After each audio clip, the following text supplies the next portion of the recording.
guys, on this week's episode of Mike's Custom Works, we have just took the hood off the Dodge Ram. I didn't need to film it because it's too much editing of curse words out and stuff, and I still need to edit it. And honestly, it's 4 1/2-inch nuts is how it connects to the spring-loaded rocket launchers. I'll show you those things. That's these. Okay. They don't like to move when they're in the up position, so they're really tough to get them to come back down when you're taking the bolts off. So I got to put a tarp under the hood, or I'm going to put the tarp as a hood to protect all my delicate electronics from getting wet. So I'm going to do that before I really start doing anything else, because it was really hot yesterday and today's supposed to be no better. So it's like 6 o'clock in the morning. I'm trying to get this shit done. I got the hood inside of the garage, and I'm probably going to be working mainly out of the garage with the door shut to try to keep the environment. You could see this was a brand new hood and how dirty and nasty it is. I mean, look, you got all these like weird squiggly lines from the trees and pollen and water, and so this thing really has to get cleaned before anything can get really done to it. And what I might end up doing is I might actually end up flipping the hood the other way, because I want to paint down on those parts. Like, those parts need to get painted that are touching the floor versus the grill section here, because the grill section here doesn't need to get painted. There's a big grill overlay that's going over it, so I'm probably going to flip it, but then yet I need to actually access the tips here. So who knows how I'm going to do this. I tried sitting it on the horses and it was really sketchy and dangerous. I prefer to have it like this, like it's a canvas. And like I said, this is going to be jet black. It's going to be a gloss black, so I'm still waiting on the paint, but it does take, you know, some prep time, and I want to prep it. I want to clean it and prep it and stuff so it's ready, and then clean it and prep it again once the paints arrive before I start painting. You know how that works.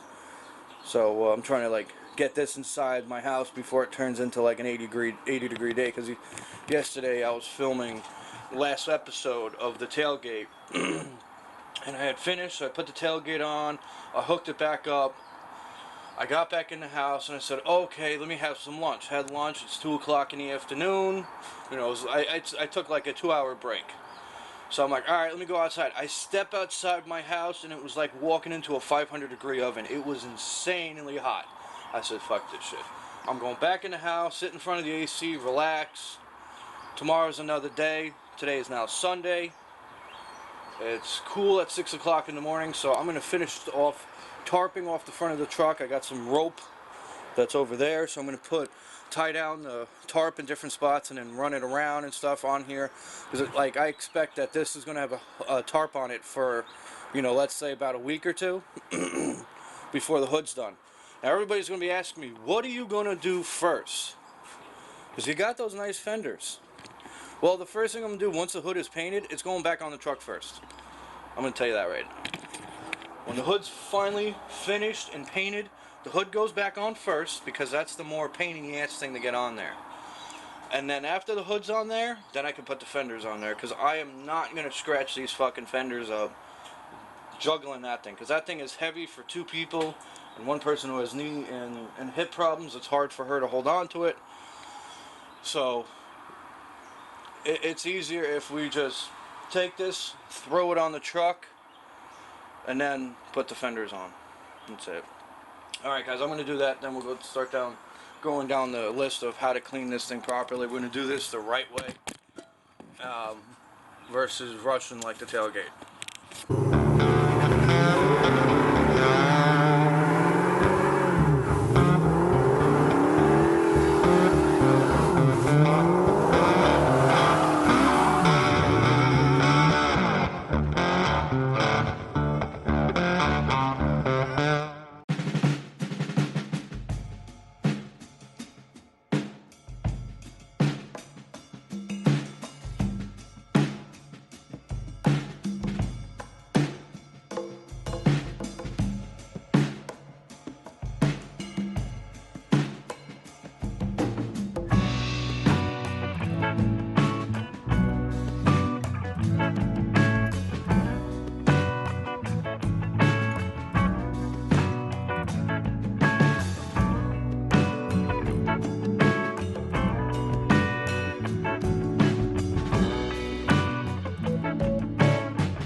I swear this hood is going to be the death of me. It's the single one object that has been fucking holding me up on this project.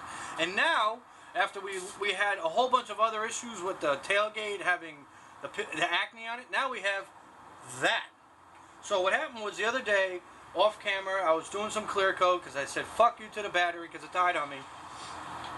And I kept doing the clear coat. As you can see, one side of the hood is somewhat shiny, but the other side is kind of dull. Well, it's because I ran out of clear coat in the process. So that's just, you know, this project is literally like an open gun, loaded gun to my head right now, right?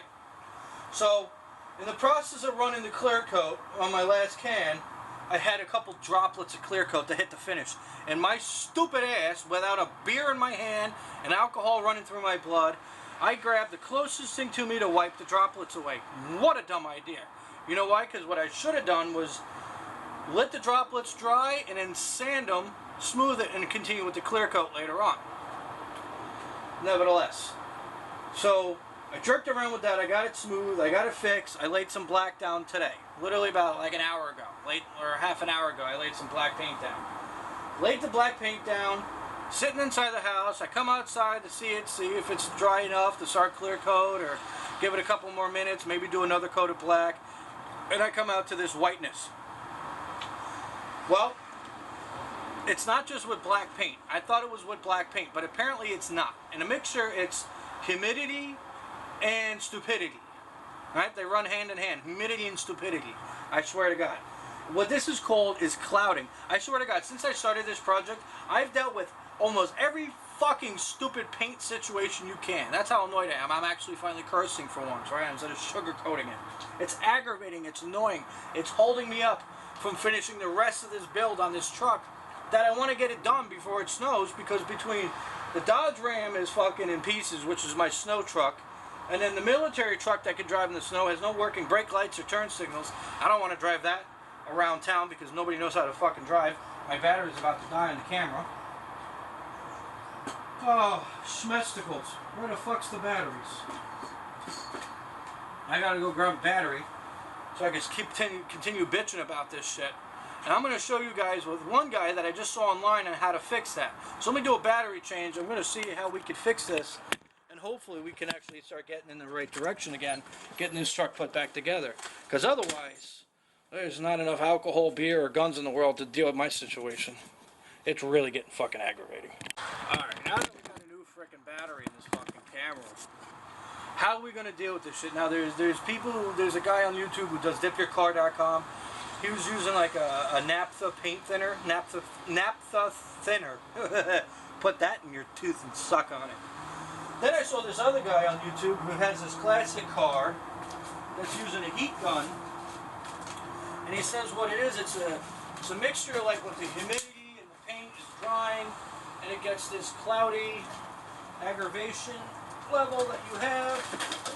You dig through your piles of shit to find your heat gun, which is this.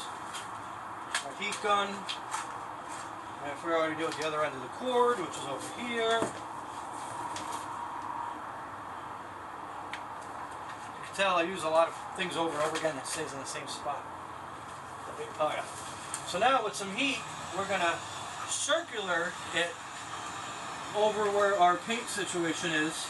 Not for a long time, otherwise you're going to get your paint to peel up. The idea is to get rid of your situation.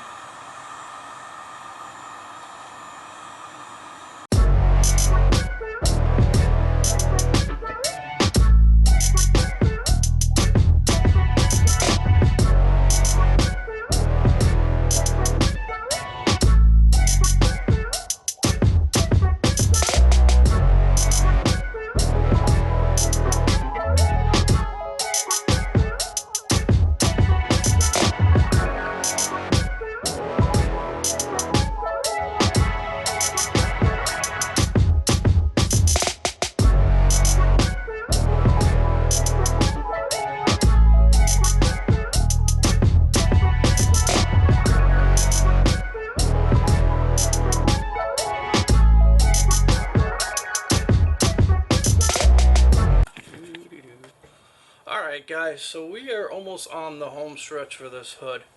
And you can see behind me how it looks. It's pretty good, right? Looks like it has a nice little shine to it. But it's not ready yet. So where do we go from here? Same thing as we did before. I put a bunch of layers of clear coat on it. I finished it on Saturday around 9:30, 10 o'clock in the morning. I put my last coat of that that Eastwood 2K spray with the little red cap on it. Did that with the activator. That's the choice of words I was looking for. So now the next step from here is we're going to wet sand it with like that 1000 grit all the way to 3000. We're going to give it a nice wet sanding just to smooth out any of the little stuff. I noticed a little bit of that chemical stuff was coming back. I was having an issue with clear coats on different days. So it's like, it looks good, but I want it to look better. So we're going to do it now with that. We're going to wet sand it, and then from the wet sanding we're going to go down to the compounding, and then from the compounding to the polish and so forth. As you can see in the light, the little speckliness and stuff of it, and it kind of just has like a little different weird look to it, but it looks pretty decent right now, I'm not going to lie. But I'd definitely like to get that shine, get a lot more clarity out of that, and the best way to get more clarity is that wet sanding of it, that light wet sanding of it. And that's it. So like we did before, we're going to get the hood all wet. We're going to start with our sandpaper. We're going to start with our 1000 grit, work our way to 3000. And then in between sessions of wet sanding, you want to just rinse it clean of all the water and the gunk that's going to get on it. And then from there, we just hit it up with the compound. That's going to take a long time compounding it. And then going to the polish, and then from the polish you're going to go to the wax, and then I'm going to coat it in that CMX ceramic wax that I use. Get that on there, and that's going to make it like smooth as silk. And it'll be nice too, because it'll get its first couple layers of CMX on it, which then will help with water beading.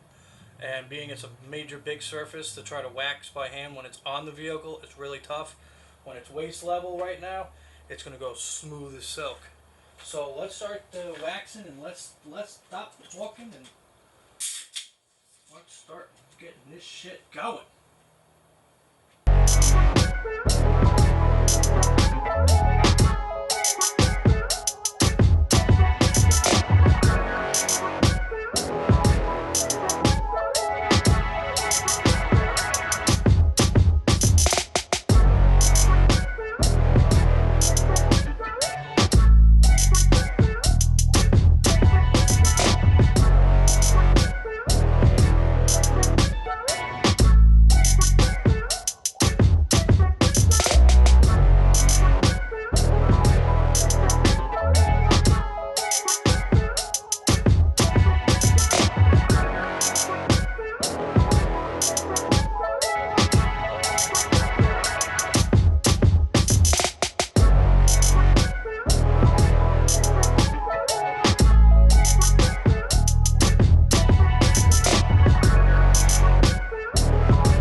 looks like after you wet sand it.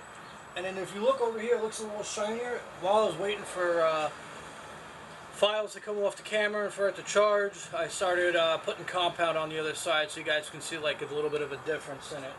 The difference between compound and just wet sand when it's drying. So basically what I do is I put the compound on the sander, and then I just smear it all over it, and then I just go to town, and it's just basically any real direction.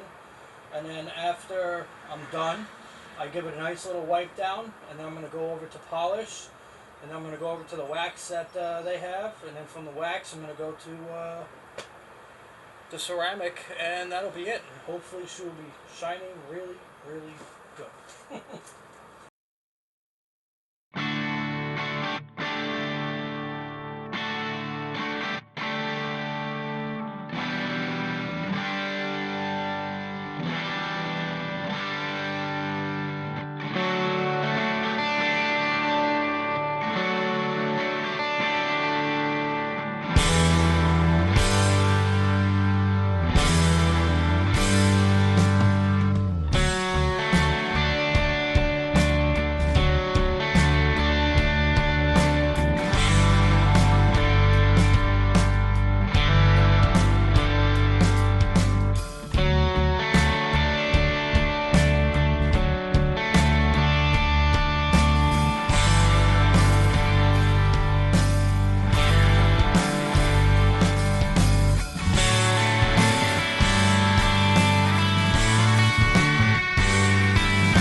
Guys, so that is the end of this episode. I got a little bit more waxing and polishing to do. Save you guys the time of watching that.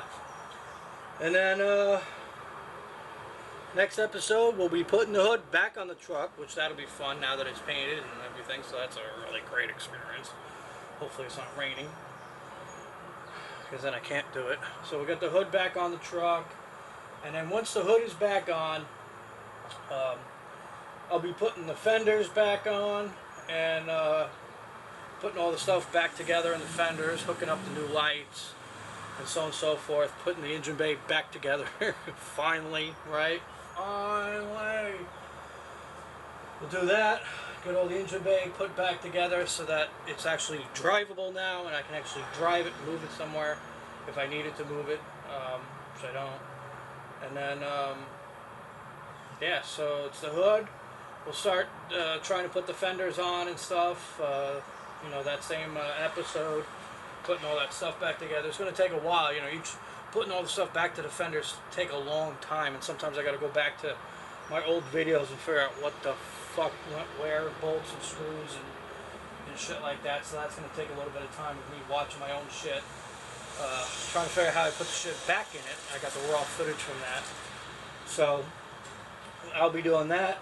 And then once the fenders and the hood is all back together and everything is all in the right spot and everything lines up perfect, from there it's really just putting the grill together, installing the grill on the truck, and then it's putting the wiring and stuff back together inside the truck that kind of got pulled out and put in random spots, and then making the air tank onboard air tank holding box, so that would actually work better if the truck was facing towards the garage versus facing the other way, so at least I can drive it, you know, move it around for my usability, to work on it and shit. So that's it for this episode.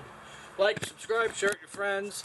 You don't always have to do what I do, but you can get pretty close to it and have fun with it while you're at it. Shit will drive you nuts, trust me. Shit will drive you